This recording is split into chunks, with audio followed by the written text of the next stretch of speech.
नमस्कार दोस्तों, आप सबका मैं अपने YouTube चैनल अनिल मिश्रा अकादमी पर अनिल मिश्रा हार्दिक स्वागत करता हूं। चैनल पर आप नए हैं तो चैनल को करें सब्सक्राइब और जुड़े हमारे साथ में। देखिए दोस्तों, आप सभी इस YouTube चैनल के भावी टीचर हैं। मुझे पूरा विश्वास है कि इस YouTube चैनल के भावी टीचर मैंने इसलिए कहा क्योंकि मैं जानता हूँ कि मेरे नोट्स पढ़ करके आपको कामयाबी मिल जाएगी। तो देर किस बात की, 8115998001 पे अपना एड्रेस पिन कोड से भेजिए। अगर आप हमारे संस्था में नौकरी करना चाहते हैं तो यहाँ पे पोस्ट खाली है, जितने लोग भर्ती होना चाहें हो सकते हैं।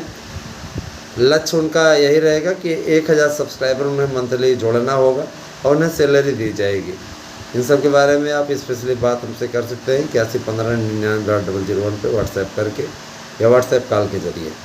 मित्रों, आप लोगों को हम कई सूचनाएं दे चुके हैं और आज वाली ये वीडियो बहुत महत्वपूर्ण होने वाली है। तो इस पूरे वीडियो को देखिएगा क्योंकि इसमें हम जूनियर से लेकर के जूनियर एडेड, इसके अलावा हम नई प्राइमरी भर्ती, इसके अलावा टीजीटी पीजीटी 2022 में पदों की संख्या न जुड़ पाने संबंधी न्यूज, इसके अलावा 17,000 का नया विज्ञापन, 10,500 का आपका संस्कृत विद्यालयों का विज्ञापन, इसके अलावा आपको नई टीजीटी पीजीटी के बारे में हमने बताया ही, एलटी ग्रेड, इन सभी भर्तियों के विषय में बताएंगे ही। साथ ही साथ आपका जो अनुबंध के आधार पर आपको निश्चित मानदेय पर नौकरी मिलने वाली है, उन तथ्यों को भी हम रखेंगे। पूरी वीडियो आपके लिए बहुत महत्वपूर्ण होने वाली है, इसीलिए इस वीडियो को अवश्य देखिए। हमारे इस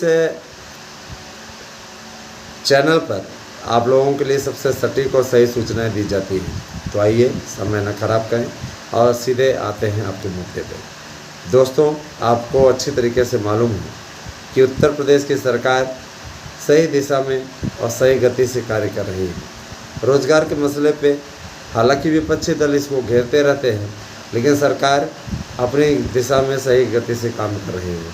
आपको याद होगा, उत्तर प्रदेश की सरकार ने अपने मैनिफेस्टो में पहले ही इस बात की घोषणा की थी कि हम हर परिवार से एक रोजगार या एक स्वरोजगार देंगे। रोजगार की दिशा में एक आकलन लिया गया और वो आकलन सरकार के लिए बहुत ही, ये कह लें कि एक आदर्श मानक बन गया। सरकार ने आंकड़ा एकत्र करवाने के लिए एक सर्वे करने का आदेश दिया है।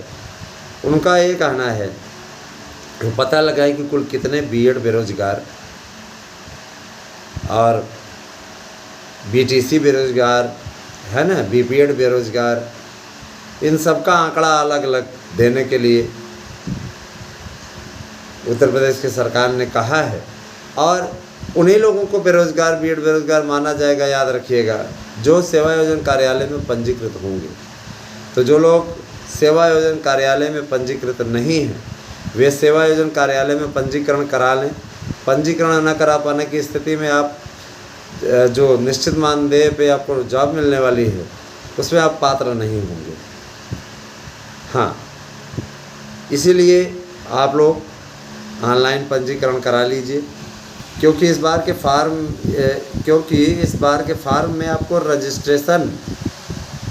रजिस्ट्रेशन नंबर उसका लिखना पड़ेगा, जो पंजीकरण आपका नंबर रहेगा, है ना। बहुत लोगों ने पंजीकरण कराया, लेकिन कब, जब अखिलेश बाबू बेरोजगारी भत्ता 1 साल तक बांटे थे, ठीक है, उसके बाद उन्होंने बंद भी कर दिया था। तो ये सरकारें अगर कोई योजना ले आए तो कोई भी गवर्नमेंट हो, पूरी तरीके से 5 साल के लिए लागू करे। कहीं न कहीं विपक्ष की एकजुटता और भाजपा के द्वारा 80 सीटों का पूरा लक्ष्य रखना इन भर्तियों के पीछे सबसे बड़ा कारण है।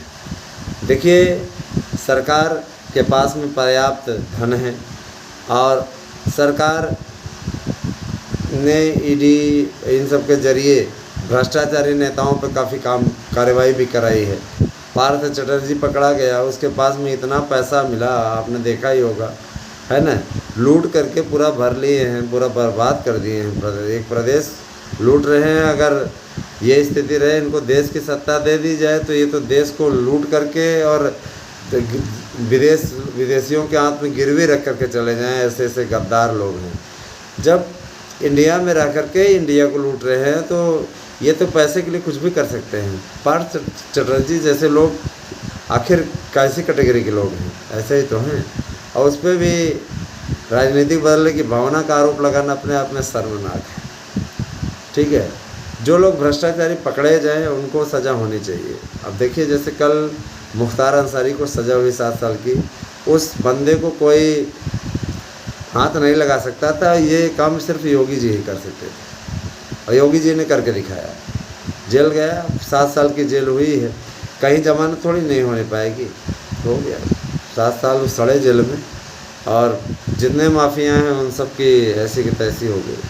बहरहाल आते हैं सीधे मुद्दे पे, नहीं चर्चाओं में रह जाएंगे दोस्तों। तो पंजीकरण आप अवश्य करा लें। बिना पंजीकरण के आप कुछ कर नहीं पाएंगे। आप फार्म ही नहीं भर पाएंगे। पंजीकरण के अलावा जिनका EWS का नहीं बना है वो लोग EWS का अपना प्रमाण पत्र बनवा लें, क्योंकि मान्य है और आपका आरक्षण जारी रहेगा। ऐसा जो सुगाड़ मिल रही है, जो संशोधन हुआ है वो पूरी तरीके लीगल है, परेशान ना होइएगा। इसके अलावा मैं आपको एक बात और बोलना चाहूँगा कि TGT में पद तो नहीं बढ़े हैं। जो ये पुरानी TGT है, जिसका विज्ञापन आप लोग जिसकी परीक्षा की प्रतीक्षा कर रहे हैं और 15 दिसंबर की डेट रखी गई है, इसकी पद संख्या ना बढ़ाना अपने आप में चिंताजनक है। लेकिन 17,000 का आना एक राहत भरी खबर भी है दोस्तों। 17,000 वैकेंसी बहुत होती है, ये आपको मिलने जा रही है और इसकी कार्यवाही आरंभ कर दी गई है। आप लोगों को स्वयं ही लगेगा कि हाँ, वास्तव में अनिल मिश्रा ने क्या जानकारी दी। स्वयं देखिएगा, इसमें कहने वाली बात नहीं है। हम आपसे कोई असत्य वादन करके व्यूज़ लेने के चक्कर में नहीं रहते हैं। जो बातें कहते हैं परफेक्ट कहते हैं। और जो मैं एक चीज़ बता देना चाहता हूँ, नोट्स के लिए पैरवी वही करें जिनका नोट्स है। ठीक है, कुछ लोग 1-1 महीने 2-2 महीने पहले के नोट्स के बारे में कहते हैं, सर हमें नहीं मिला, ये नहीं मिला, वो नहीं मिला। 1 महीने के पहले का नोट्स ट्रैक करा पाना और वहाँ से फिर निकलवा पाना ये संभव नहीं होता है। ये सिर्फ साजिशन उनका किया जाता है। जब ट्रैक कराया जाता है तो उनको मिला हुआ है, तो ये कहते हैं सर जी हमको एक और चाहिए था। तो इस तरीके की बातें अच्छी नहीं हैं। जो आप बुक करते हैं, जितना आपको कहा जाता है, जैसे हम एक नोट्स देते हैं, एक प्रैक्टिस सेट पेपर देते हैं, एक प्रश्न बैंक देते हैं, ये हम स्वयं भेजते हैं। ठीक है, और जिनको मिल जाता है तो वो कृपा करके मैसेज इस बारे में ना करा करें, बिल्कुल किया ही ना करें। ठीक है, ज़्यादा उचित रहे। और अगर आपको कोई प्रॉब्लम है तो उस प्रॉब्लम का सलूशन करने के लिए टीम है। आप सब नोट्स बुक करने के लिए 8115998001 पे मैसेज कर सकते हैं। लोकल में है, प्रयागराज के ही, 24 घंटे के अंदर आपको मिल जाएगा। और अगर आप कहीं दूसरे ज़िले के हैं, उत्तर प्रदेश के, तो आपको 24 × 48 2 दिन में मिल जाएगा। और अगर आप अदर स्टेट के हैं तो 3 दिन में अधिकतम आपको नोट्स मिल जाएगा। अब बहुत ज़्यादा अर्जेंसी हो तो आपको भी 2 दिन में मिल जाएगा, कोई दिक्कत नहीं, हमारे यहाँ व्यवस्था है। तो आप सब दोस्तों अवश्य नोट्स बुक करें। और 90% प्रश्नों की गारंटी है। प्रैक्टिस सेट प्रश्न बैंक आपको दिए जा रहे हैं। 500 सेट प्रैक्टिस सेट पेपर है, 120 OMR सीट है, एक पैकेट है पूरा आपको मिलेगा है ना। खरीदने जाएंगे किसी दुकान से तो आपको 2000-2500 के नीचे नहीं मिलेगा, और उससे एक प्रश्न भी आने की गारंटी नहीं रहेगी। समझ रहे हैं ना। उससे कभी कभार तो आप पूरा पढ़ा लेते हैं, लेकिन कूड़ा पढ़ते हैं, और जब आप कूड़ा पढ़ते हैं उससे नहीं आता तो आपके मन में निराशा होती है। इसीलिए अच्छाई यही है, सच्चाई यही है, अच्छा यही होगा कि आप लोग हमारे नोट्स से पढ़िए। यकीन मानिए आपको बेहतरीन कामयाबी दिलाने की गारंटी लेते हैं। तो तैयारी ऐसी करिए दोस्तों कि आपको ठीक है सफलता मिल जाए। आपको सफलता मिल जाए इस बात के लिए कोशिश करिएगा। और सफलता अगर नहीं चाहते तो रहिए असफल, कोई दिक्कत ही नहीं। देखिए, जूनियर एडेड की जो भर्ती है उसके संबंध में आपको जानकारी दे दूँ। उसकी लिस्टिंग हो रही है, अभी कोई रिजल्ट भेजा नहीं गया है, अभी काम चल रहा है उस पर। अभी काम होने में काफ़ी टाइम लगेगा, क्योंकि कई ऐसे रिजल्ट हैं जिनको संशोधित करना आवश्यक है और उन्हें सर्वर पर चढ़ाना तमाम प्रकार का काम है। समझ रहे हैं ना।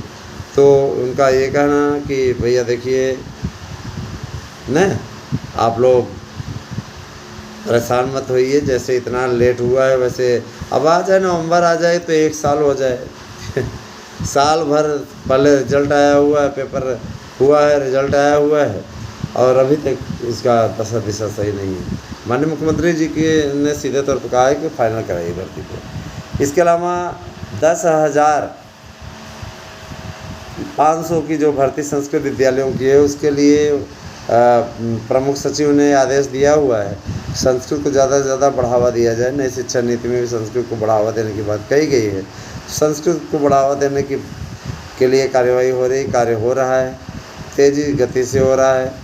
संस्कृत विद्यालयों में जो भर्ती निकलेगी ऐसा नहीं केवल संस्कृत की ही निकलेगी, उसमें हिंदी, गणित, विज्ञान है ना, आपका शारीरिक शिक्षा सभी विषयों का है, कला का है, सभी विषयों का है, क्योंकि अध्यापक उसमें भी सब पूरे रखे जाते हैं। मदरसों के लिए भी अब जो सर्वे हो रहा है उसके बाद भर्तियाँ निकलेंगी, लेकिन अभी वो दूर की कौड़ी, अभी तो सिर्फ सर्वे हो रहा है। सर्वे में अच्छा रिस्पांस मिल रहा है, लोग जवाब दे रहे हैं, बता रहे हैं। क्योंकि देखिए अभी तक लोगों ने मुस्लिमों को वोट बैंक की राजनीति समझा, केवल वोट बैंक के रूप में इस्तेमाल किया और इस्तेमाल करके फेंक दिया, इसीलिए उनका विकास नहीं हो पाया। वर्तमान सरकार सबका साथ सबका विकास के लक्ष्य को लेकर के चल रही है, इसलिए वर्तमान सरकार ने इसमें उनको जोड़ने का निर्णय लिया है कि मुख्य धारा में उनको लाया जाए। मुख्य धारा में रहना बहुत बड़ी चीज़ होती है।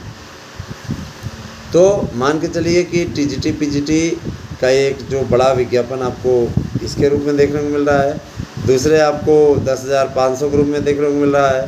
तो अगर देखा जाए 17, 10, 27, 27,500 वैकेंसी तो आपको केवल और केवल माध्यमिक दे रहा है, माध्यमिक। और माध्यमिक के बाद में आपको 12,000 की वैकेंसी LT ग्रेड में मिल रही है। इससे बड़ी वैकेंसी आप क्या लेंगे मित्रों? 12,000 की वैकेंसी अपने आप में मायने रखती है LT ग्रेड के लिए। उसके लिए पूरी तैयारी भी हो चुकी है। विज्ञापन आप लोगों का आएगा, क्योंकि साइट तैयार हो रही है, बहुत जल्दी इस प्रकार हो जाएगा। आइए दूसरे मुद्दे पे चर्चा कर लेते हैं, है ना, कि मुद्दे बहुत हैं और मुद्दों में दम भी है। ऐसा नहीं सिर्फ मुद्दे ही है, इन मुद्दों में दम भी बहुत है। चलिए बताते हैं आपको कुछ जानकारी। और दोस्तों, आप लोग प्राइमरी भर्ती के लिए परेशान हो, प्राइमरी भर्ती के लिए भी कार्य हो रहा है और परीक्षा नियामक प्राधिकारी कार्यालय से कहा गया है कि आप लोग जितने खाली पद हैं उन सब के बारे में आपको सूचित कर दिया गया है, बता दिया गया है कितने खाली पद हैं। इनको भरने की कवायद आप पूरी करिए और इसको पूरी करने के लिए उन्होंने 31 दिसंबर तक का टाइम दिया। तो 31 दिसंबर का टाइम दिया है, इसके पहले टेट होगा। TT करा के जल्दी आप लोगों का रिजल्ट दे करके 15 दिन में इस बार रिजल्ट दे देंगे और उसके बाद में आप लोगों की ये भर्ती शुरू हो जाएगी। सुपर टेट का पेपर आपको फरवरी तक देखने को मिल सकता है। तो ये सारी चीज़ें कि इधर फार्म आप लोगों से भरवा लिए जाएंगे ताकि आप लोगों को दिक्कत ना हो। दोस्तों, कहीं भी निराशा का अगर दौर चलता रहता है तो आपका ये फ़र्ज़ बनता है कि आप उस निराशा को दूर करें। आप पढ़े लिखे लोग हैं, है ना, गंवार तो हैं नहीं। अब और एक चीज़ और, जो लोग किसी के बहकावे में आकर के व्हाट्सएप पे इधर उधर के कुछ मैसेज करते हैं, FIR करा दी गई है ना। कुछ हैं जो कि धमकी देते हैं कि ये हो जाएगा वो हो जाएगा। एक जैसे कल था, वो धमकी दे रहा था कि प्रयागराज में कहीं दिखोगे, ये है वो है। तो हमने कहा ऐसी बात है, प्रयागराज में तो मेरा घर है, प्रयागराज हम हमेशा आते जाते रहते, तो मुँह में हाथ लगा कर दिखा दो। तो ऐसे ऐसे मूर्ख आ जाते हैं। FIR कराई गई है, कैरियर ख़राब हो जाएगा, दूसरों के बहकावे में आते हैं, है ना। पहली बात तो ये कि माफ़ी मांगने के लिए नोटिस जो जाएगा इनके घर पे, है ना, वकील का नोटिस जाएगा, जवाब नहीं देंगे तो जेल चले जाएंगे, समझ रहे हैं ना। तो ऐसे लोग बहकावे में ना आए। भविष्य है, किसी बहकावे में आकर के किसी प्रतिष्ठित व्यक्ति के लिए आप ऐसा ना बोले जाएं, क्योंकि ये मत सोचिएगा कि सड़क छाप घूमने वाला है मामूली यूट्यूबर हूँ। मामूली यूट्यूबर नहीं, मैं एक शिक्षक भी हूँ, प्रवक्ता हूँ सरकारी। जाहिर सी बात है कि हमसे तमीज़ से पेश आएँ। अगर तमीज़ से नहीं पेश आ पाते हैं तो ना बात करें, कोई वो नहीं है ना। बदतमीजी करेंगे तो उसका दंड मिलेगा, याद रखिए। ठीक है, उनके लिए कह रहा हूँ जो ऐसा करते हैं। तो तमीज़ और तहज़ीब दोनों सीख कर करें। अगर बोलना नहीं आता है तो ना बोलें, कोई ज़रूरत नहीं है। आपको लगती है कुछ लोगों को कि झूठी न्यूज़ यहाँ पे देते हैं, तो जहाँ सत्यवादी राजा हरिश्चंद्र लोग बोल रहे हैं वहाँ पर जाकर के आप अपनी न्यूज़ लीजिए, कोई दिक्कत नहीं है। हम तो आपको सच न्यूज़ देते हैं तो मिर्ची लगती है। बहुत से लोगों को इसलिए कष्ट है कि उनकी दुकानें हमने बंद करा दी। वो महंगे महंगे 3-3 हज़ार के नोट्स आपको भेजते थे, आज उनका गोरख धंधा बंद हो चुका है। तो ये सारी चीज़ें दोस्तों आप तक सही सटीक सूचनाएं पहुंचाने में बड़ा आनंद आता है। तो ये आपके लिए बहुत ही बिगेस्ट न्यूज़, आप संतुष्ट होंगे, मुझे पूरा विश्वास है। और अगले वीडियो में आप लोगों को विषयवार पदों की सूची के साथ हम उपस्थित होंगे, सारी योग्यताओं पे हम चर्चा करेंगे। तो बने रहें आप हमारे साथ में, और इसी प्रकार से आपका जुड़ाव बना रहना चाहिए, लगा रहना चाहिए। आप हमारे साथ में रहेंगे तो हमें अच्छा लगेगा। Thank you, have a nice day.